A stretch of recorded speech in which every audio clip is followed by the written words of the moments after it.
দুনিয়ার কল্যাণ আল্লাহ দিয়েছে, এখন তো আবার আখেরাতে শাস্তি হয়ে গেছে। এই শাস্তির থেকে এখন আমি কিভাবে বাঁচবো? জয়গুরু। আজকে মার্চ মাসের 10 তারিখ 2026 সাল। এই মুহূর্তে আমি আছি চুয়াডাঙ্গা জেলার আলমডাঙ্গা উপজেলার যেটা সাতকপাট ব্রিজ বলে এই জিকে প্রজেক্ট, এই কুমার নদীর পাশে। এখানে একটা সুন্দর একটা পরিবেশ, এই জায়গায় দাঁড়িয়ে আছি। একটা বিষয় আমি বলতে চাচ্ছিলাম যে এই দুনিয়ার শুভ কামনা যারা করে তাদের পরকালে কোনো অংশ নাই। ইহকালের কল্যাণ কামনা যারা করে তাদের পরকালের কোনো অংশ নাই। সূরা বাকারার 200 নম্বর আয়াত। তারপরেও ইহকালের শুভকামনা করলে তাদের ইহকালের কিছু কল্যাণ, সেই মোতাবেক তাদের কর্মফল অনুসারে কিছু শোভা দেওয়া হয়, বিনিময় দেওয়া হয়, কিন্তু তাদের আখেরাতে শাস্তি পাওনা হয়ে যায়। সূরা হুদের 15 নম্বর আয়াত। তারা আখেরাতে শাস্তি থেকে রেহাই পাওয়ার জন্য এই দুনিয়ায় নামাজ, রোজা, হজ, জাকাত, যা কিছু দান খয়রাত, এই কল্যাণমুখী যত কর্মক্ষেত্রই করুক না কেন, ইবাদত বন্দিগি, এ সমস্তগুলোও বিনষ্ট হয়ে যায়। সূরা হুদের 16 নম্বর আয়াত। তো এখন মানুষ তো দুনিয়াতে এসে কেউ ম্যাজিস্ট্রেট হওয়ার জন্য পড়াশোনা করছে, কেউ বা বাড়ি গাড়ি করার জন্য বিভিন্ন ব্যবসা বাণিজ্য করছে, নানান রকমের দুনিয়ার কল্যাণ চাওয়া পাওয়ার ভিতরে তাদের হয়তোবা সময়টা ব্যস্ত রাখছে। হয়তোবা আল্লাহ পাক তার ওয়াদা অনুসারে যে দুনিয়ার কল্যাণ কামনা করবে তাকে দুনিয়ার কল্যাণ দান করা হবে, এই ধরনের একটা অঙ্গীকারের স্বার্থে আল্লাহ তাকে হয়তো দুনিয়ার যথার্থ পশু যতটুকু হওয়ার দরকার তার কল্যাণ ততটুকু দিয়েছে। হুসাইন, তুমি তো সিলেট থেকে আসছো না? সিলেট কোম্পানিগঞ্জের সাদা পাথর এলাকা থেকে আমাদের কাছে লিটন শাহ আসছে, আমাদের গাজীপুরে মাহফিল আসছিল। তো যাই হোক, এই লোকগুলা অজান্তে, নিজের অজান্তেই কোরআনে যেটা আছে দুনিয়ার কল্যাণ চাইলে আখিরাতে তার শাস্তি, এটা সে জানতো না, কিন্তু সে দুনিয়ার কল্যাণ চেয়ে প্রচেষ্টা করে দুনিয়ার সমস্ত বাড়ি গাড়ি ধন সম্পদ যা কিছু তার চাওয়া পাওয়া ছিল আল্লাহ তার সেটা দিয়ে দিয়েছে। এখন তো সে হাসিবুল চিশতির গবেষণা পেয়ে কোরআনের আয়াত শুনে সে দেখলো যে আমার তো দুনিয়ার কল্যাণ চেয়ে ফেলেছি, আমার দুনিয়ার কল্যাণ আল্লাহ দিয়েছে, এখন তো আবার আখেরাতে শাস্তি হয়ে গেছে। এই শাস্তির থেকে এখন আমি কিভাবে বাঁচবো? কোরআন গবেষণা করে এটার কি ফয়সালা আছে মাওলানা হাসিবুল চিশতি, আপনার কাছে আমি জানতে চাই। এ ধরনের একটা সমস্যা হতে পারে না ইয়াদু? সেক্ষেত্রে তাদের জন্য আমার গবেষণার হচ্ছে এরকম একটা ঘটনা, যেমনটা নবী মুহাম্মদ সাল্লাল্লাহু আলাইহি ওয়াসাল্লামের পিরিয়ডে এরকম যারা ধনী ব্যক্তি, উসমান গনি ধনী ছিল, হ্যাঁ, সে ধনী অবস্থায় দুনিয়ার কল্যাণ শানশৌক্য থাকা অবস্থায় সে কিন্তু নবীর কাছে বায়াত গ্রহণ করে সে মুক্তিপ্রাপ্ত হইল। তো এই ব্যক্তি, যে ব্যক্তি দুনিয়ার কল্যাণ কামনা করেছে, আল্লাহ তার দুনিয়া দিয়েছে, এখন আখেরাতের শাস্তি পাওনা হয়ে গেছে, এই শাস্তি থেকে কীভাবে সে রেহাই পাবে?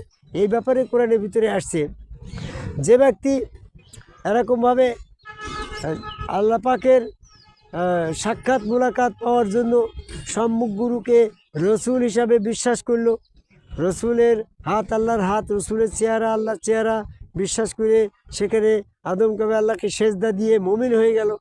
মুমিন হওয়ার পরে যখন সে এরকম সে তার গুরুর কাবায় আল্লাহকে সেজদা দিল, তার ভিতর থেকে শয়তান ছিল, সেই শয়তান বেরিয়ে চলে গেল। তার অন্তরের যে সূরা মুহাম্মদের 24 নম্বর আয়াতে যে বলা রয়েছে অন্তরে তালাবদ্ধ অবস্থা ছিল, তার এই তালাবদ্ধ অবস্থা শয়তান তালা দিয়ে রাখছিল। শয়তান যখনই সে আদম কাবায় সেজদা করলো, শয়তান তো সেজদা করবে না বিদায় সে বেরিয়ে চলে গেল, তার অন্তরে তালা খুলে গেল। যখন তার অন্তর দিল খোলা হয়ে গেল, তালা খুলে গেল, তখন সে গুরুর সান্নিধ্যে যে যখন গুরু তাকে খেলাফত দান করে দিল, হ্যাঁ, রেসালত দান করে দিল, তখন সে তার সমস্ত বাড়ি গাড়ি ধন সম্পদ যা কিছু আছে সব তার ইসলামের জন্য উন্মুক্ত করে দিল। সে তার বাড়িটা তার বাড়ির জন্য থাকলো না, তার ভক্তবিন্দুর জন্য, তরিকাতের জন্য, ইসলামের জন্য যে সমস্ত কার্যক্রম তার বাড়ি থেকে পরিচালিত হলো। সে তার ইসলামের জন্য তার গাড়িটা ছিল, গাড়িটা উন্মুক্ত করে দিল। তার পরিবেশটা ছিল, সয় সম্পত্তি ছিল, যা কিছু বাগান বাড়ি সব ইসলামের জন্য উন্মুক্ত করে দিল।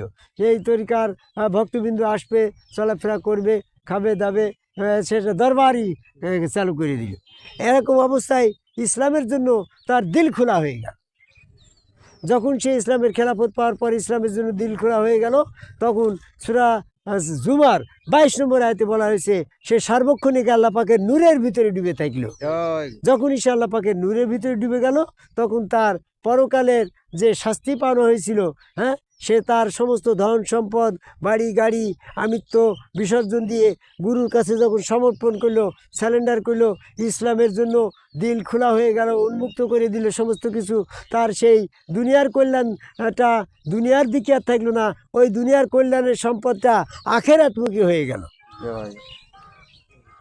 তাই আখেরাতমুখী হয়ে যাওয়ার পরে তার সে দুনিয়ার কল্যাণ চাওয়ার কারণে যে তার অপরাধ হয়েছিল, এটা তার মাফ হয়ে গেল গুরুর কর্মের কারণে। দিন কায়েমের জন্য সে তখন তার সমস্ত কিছু বিসর্জন দিয়ে গুরুর দাসত্ব কর্মকাণ্ডে, গুরুর দিন প্রচারে, রসুলের কাজ হচ্ছে, দায়িত্ব হচ্ছে দিন প্রচার করা। সেই রিসালত লাভ করে দিনের যখন প্রচারক হয়ে গেল, মাইদার 77 নম্বর আয়াতে সম্ভবত রসুলের কাজ হচ্ছে শুধু প্রচার করা। দিন প্রচারের কাজে যখন সে তার সমস্ত বাড়ি গাড়ি ধন সম্পদ উন্মুক্ত করে দিল, তখন সে আল্লাহ পাকের নূরের ভিতরে ডুবে গেল। আল্লাহ পাকের নূরের ভিতরে যখন সে ডুবে যায়, তখন তার সাথে যারা সান্নিধ্য পায় ভক্তবিন্দু, তারাও আল্লাহ পাকের নূরের সান্নিধ্য পেয়ে যায়। এইভাবে তার নূরের ফোকাস তার দিয়ে পৃথিবীতে আলো ছড়াতে থাকে। ইহকালে তার এই কর্মের কারণে আল্লাহ তার ইহকালের কল্যাণ কামনা করার পরে আখেরাতে যে শাস্তি পাওয়ানো হয়েছিল, সেই শাস্তির থেকে সে রেহাই পেয়ে যাবে। এই কারণে রেহাই পাবে যে যার দিল খোলা হয়েছে ইসলামের জন্য, সে যখন আল্লাহ পাকে নূরের ভিতরে ডুবে থাকে, তাকে আল্লাহ কিভাবে শাস্তি দেবে, এটাও তো একটা বিষয় নাকি? আল্লাহ তো বলছে যে সে নূরের ভিতরে ডুবে থাকে। তাই আমি বলি যে সমস্ত মানুষ পৃথিবীতে দুনিয়ার কল্যাণ চেয়ে দুনিয়ার কল্যাণ লাভ করেছে, আখেরাতে তাদের শাস্তি হয়ে গেছে, তাদের উচিত একজন আদম কাবাই সেজদাকারী একজন সম্মুখ রসুলের কাছে বায়াত গ্রহণ করে সেখানে নিজের সেজদা দেওয়ার পরে দিল খোলা হয়ে গেল, গুরুর সঙ্গ ধারণ করে গুরুর কাছ থেকে রেসালত নিয়ে যখন সে তার সম্পদ দিয়ে, বাড়ি দিয়ে, গাড়ি দিয়ে, ঐশ্বর্য দিয়ে, সম্পত্তি দিয়ে দিন প্রচার করবে, তরিকত প্রচার করবে, ভক্তবিদের জন্য তার পরিবেশে উন্মুক্ত করে দেবে, সে তখন নিজেই আল্লাহ পাকের নূরের সান্নিধ্যের ভিতরে থাকবে।